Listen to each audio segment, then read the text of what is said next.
Morning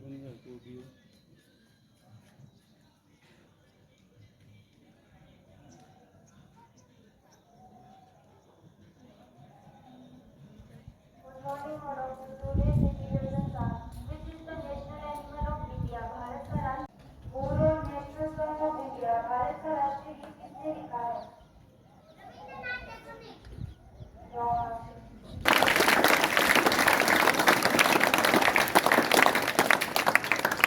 बोलो national anthem of India. Bharat का राष्ट्रीय गान किसने लिखा है?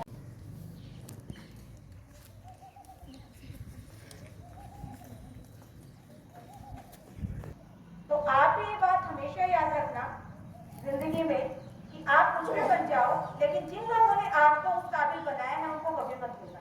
वो आपको कहीं गली कूचे सड़क कहीं भी मिले, आप उनको विश करना, उनकी रिस्पेक्ट करना. सिर्फ एक टीचर्स डे नहीं होता है टीचर के सम्मान के लिए. हर दिन टीचर का सम्मान करना बहुत जरूरी होता है और सम्मान दिल से होना चाहिए. ये नहीं है कि मैं विश नहीं करूंगा टीचर क्या सोचेगा. आपके मन में अगर अच्छे भाव है तो अपने आप ही आप उसका रिस्पेक्ट करोगे. तो सम्मान किसी को जोर जबरदस्ती नहीं दिया जाता है, वो आपकी भावनाएं होती है किसी के लिए जो अपने आप से बाहर निकलती है. तो आप हमेशा याद रखना कि आप किसी को सम्मान दोगे तो आप सम्मान पाओगे. अगर हमने ये सब भूल गए हम सम्मान देना, तो याद रखना कि हम भी कभी सम्मान नहीं पा सकते. तो अगर किसी ने भी आपकी जिंदगी में कुछ भी अच्छा एक योगदान दिया है तो आप उसको जिंदगी भर याद रखें. एक अच्छे इंसान की निशानी होती है, कभी नहीं भूलना चाहिए चाहे कैसे भी परिस्थिति क्यों ना आए. तो हमारे विद्यालय में भी अध्यापिका हैं जिन्होंने 2021 में ज्वाइन किया था और आज कोई वैसे रीजन नहीं है कि कहीं दूसरी जगह जा रही है कुछ भी. उन्होंने बहुत अच्छा काम किया. बोर्ड क्लास को लगातार 3 साल तक पढ़ाया. बहुत अच्छा उनका परीक्षा परिणाम रहा. बहुत लगन मेहनत से उन्होंने काम किया. रितिका मैडम जिनका आज विदाई समारोह है, तो इस कार्यक्रम के अध्यक्ष के लिए मैं गोपी जी को नियुक्त करती हूँ. गोपी सर प्लीज आइए.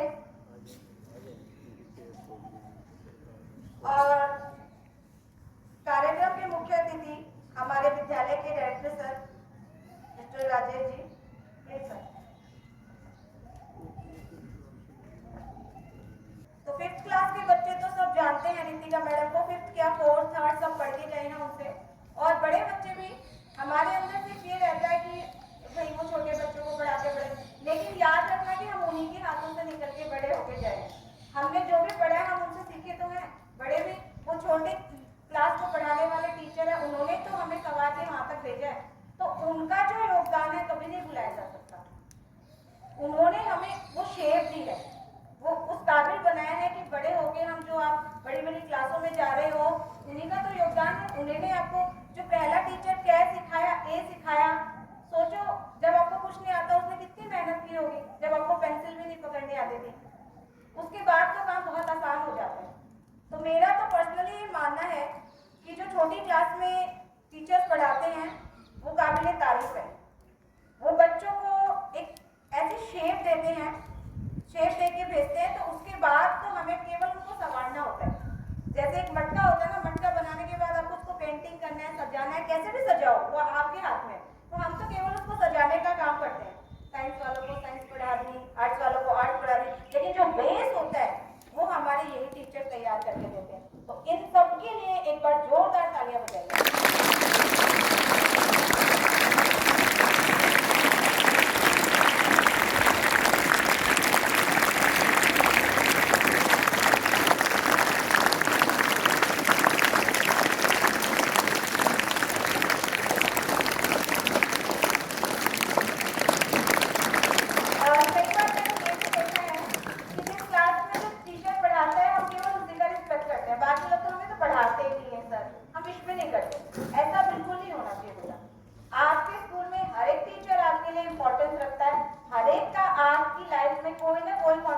होता है, सब मिलके आपके लिए काम करते हैं. चाहे वो आपको कक्षा में पढ़ाए या ना पढ़ाए, लेकिन उनका जो रोल होता है वो बहुत इंपॉर्टेंट होता है. इसलिए कोई जूनियर सीनियर नहीं होता. टीचर टीचर होता है, चाहे वो छोटी क्लास में पढ़ाए चाहे बड़ी क्लास में पढ़ाए. आपको सबका रिस्पेक्ट करना चाहिए. ये बात हमेशा याद रखना. तो ये कभी नहीं देखने को मिलना चाहिए कि ये हमें नहीं पढ़ाते तो हम उनको विश भी ना करें, कुछ भी ऐसा आपके माइंड में आना भी नहीं चाहिए। और एक हमें बहुत आसान लगता है बच्चों को भी कि दूसरा टीचर आ जाता है, लेकिन आपको नहीं पता कि एक पॉइंट के लिए बहुत डिफिकल्ट होता है कि हम जहाँ बहुत साल से काम करते हैं और वहाँ से हमें जाना पड़े। खैर मैडम की तो मैरिज है इसलिए मैडम को जाना पड़ रहा है, लेकिन कोई भी कारण हो सकता है, तो इतना आसान नहीं होता है। आप लोगों को लगता है ठीक है कि हाँ टीचर आया, नया टीचर आ गया, लेकिन उसकी हर एक चीज़ से वो भावनाएं जुड़ी होती हैं। जब हम स्कूल में एंटर करते हैं हम कहने को कह रहे थे कि ठीक है कहीं और जाएंगे, लेकिन एक अटैचमेंट होता है ना, वो बहुत बच्चों से भी बन जाता है और वहाँ की हर एक चीज़ से बन जाता है। शायद आप लोग भी एग्री होंगे मेरे साथ कि जब हम यहाँ आते हैं सुबह सुबह तो ना केवल इंसानों से, हमारे पेड़ों से, इन बिल्डिंग से, हर चीज़ से एक अटैचमेंट हो जाता है। एक भी दिन मतलब ऐसे लगे कि छोड़ के जाना पड़े तो एक बार माइंड में आता है कि ये सारी चीज़ मिस होगी। 12th में जब हो जाता है बोल देते हैं भले ठीक है हम यहाँ से जाए, सभी बोलते हैं छोटे बच्चे, क्योंकि पता नहीं होता, लेकिन जैसे हम कॉलेज जाते हैं हमको पुराने दिन याद आता है। काश हमारे स्कूल, काश हमें एक बार उस बेंच पे बैठने का मौका मिल जाए। मुझे तो लगता है, आपको मुझे नहीं पता जाने के बाद एक बार ऐसे लगता है कि सारे हमारे जो क्लासमेट्स हैं हमें वापस वो मौका दे दिया जाए कि हम सारे वहाँ बैठे और हमारे टीचर सबके सब वहाँ आए और हमें पढ़ाए। ये एक लाइफ की विश है, मेरी भी है कि चाहे एक दिन के लिए सही वो मेरे स्कूल का वातावरण मुझे मिल जाए, वो सारे मेरे क्लासमेट्स मेरे साथ पढ़े, चाहे हम कितने भी बड़े। ये चीज तुम्हें बाद में जरूर याद आएगी। अभी आप छोटे हो, अभी आपको रियलाइजेशन नहीं होता, लेकिन यहाँ बैठे हर एक टीचर से आप पूछ सकते हो कि आपको अगर ये मौका दिया जाए कि आपके टीचर जो पुराने हैं वो सब आए और आपके जो क्लासमेट्स हैं वो सब आए, कौन कौन इस बात से एग्री होगा? आपको चाहिए कि नहीं चाहिए? वो मैं तो चाहती हूँ कि मुझे चाहिए। तो एक भावात्मक जो रिलेशनशिप है वो टीचर के साथ बच्चों का हो जाता है, तो बहुत आसान नहीं होता है किसी भी जगह को छोड़ के जाना, चाहे हम वहाँ 1 साल 2 साल 5 साल 20 साल कितने भी साल का, बस ये है कि ज्यादा टाइम का काम करते हैं तो वो और गहरा होता जाता है। लेकिन बहुत मुश्किल होता है किसी भी प्लेस को, मैडम के लिए भी मुश्किल ही होगा, क्योंकि उनका भी मैंने देखा है, बच्चों का भी देखा है, उनसे बहुत लगाव है, बहुत हार्ड वर्कर हैं, रिजल्ट भी बहुत अच्छा दिया है, बच्चों के साथ इंटरेक्शन भी बहुत अच्छा है। तो हमेशा आपको एक टीचर को ऑनर करना चाहिए, वो आपको अपने जीवन की सारी अच्छी चीजें सिखाता है और एक इमोशनल अटैचमेंट जरूर होना चाहिए। तो एक जाना बहुत मुश्किल काम होता है और हमारे लिए भी जो जा रहा होता है उसके लिए भी बड़ा ही मुश्किल होता है कि आप जैसे प्यारे प्यारे बच्चों को छोड़ के जाना। हमेशा पढ़ाते रहते हैं और एक क्षण आता है तब पता चलता है कि हमें वहाँ से जाना होगा, बहुत दिनों तक मेमोराइज रहता है, लेकिन अटैचमेंट हमेशा बना रहता है। हम अगर याद करेंगे, आप लोग तो हमारे साथ हो, लेकिन हम जो टीचर्स हैं वो अगर याद करें तो सच में आंखें नम हो जाती हैं कि वो चीज़ें हमें काश दोबारा एक बार देखने को मिले। तो सबसे पहले मैं 5th क्लास की बच्ची है उसको बुलाऊंगी, वो मैडम के लिए एक पोएम तैयार करके लाई हैं। तो बेटा 5th क्लास से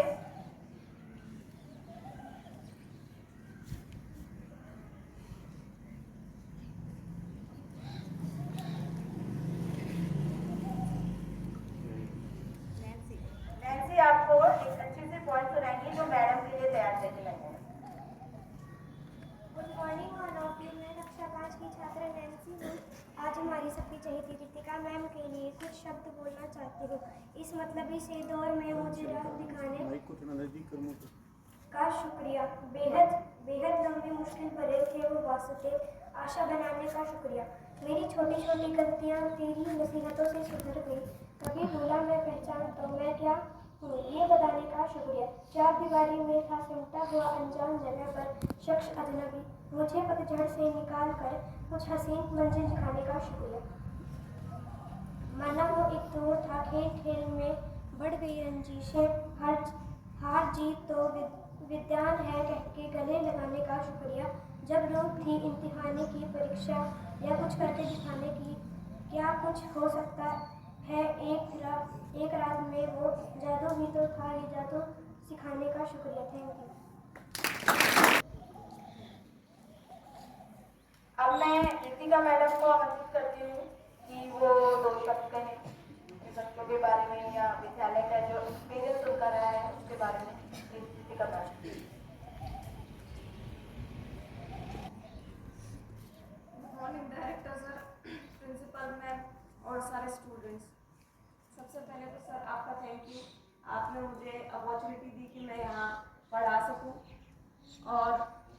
यहाँ से सभी टीचर्स से मुझे बहुत कुछ सीखने को मिला।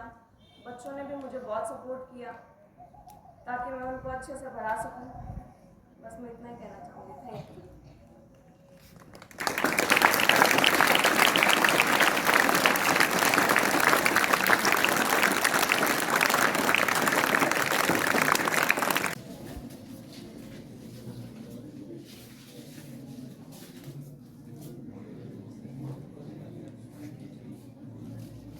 आराम से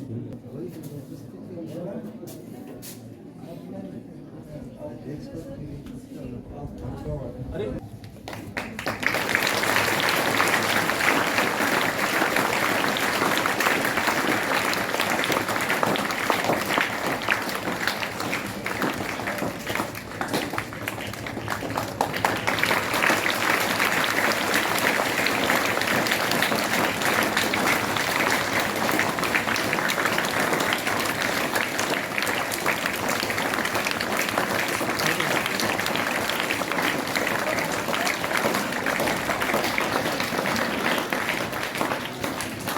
इस कार्यक्रम की समाप्ति घोषणा करता हूँ।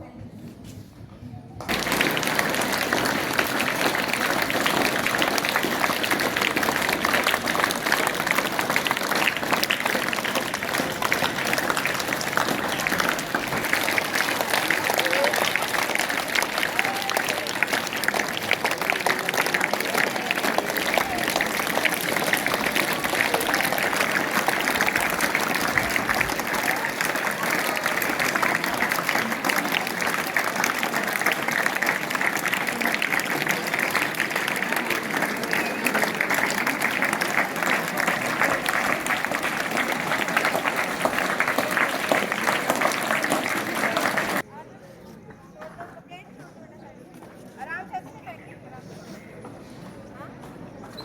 हाँ मैडम तैयारी रहते हो तो खुद से ही रहते हैं। तो बोलने के लिए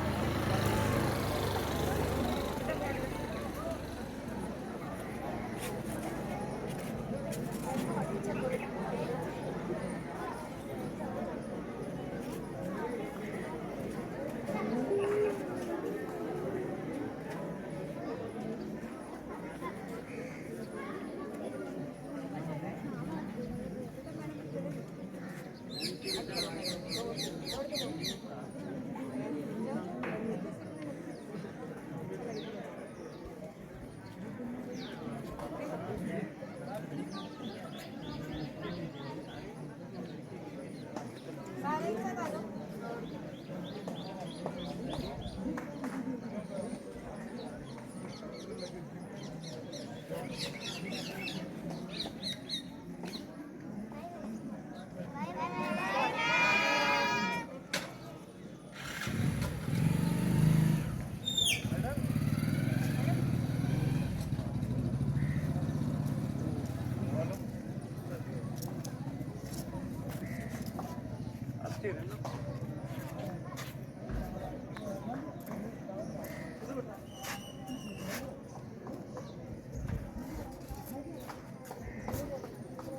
अरे चाबी ले आओ गाड़ी की गोपी जी।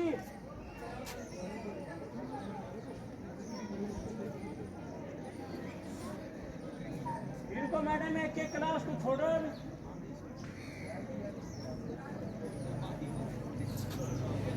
ये सब मोटरसाइकिल किसकी है?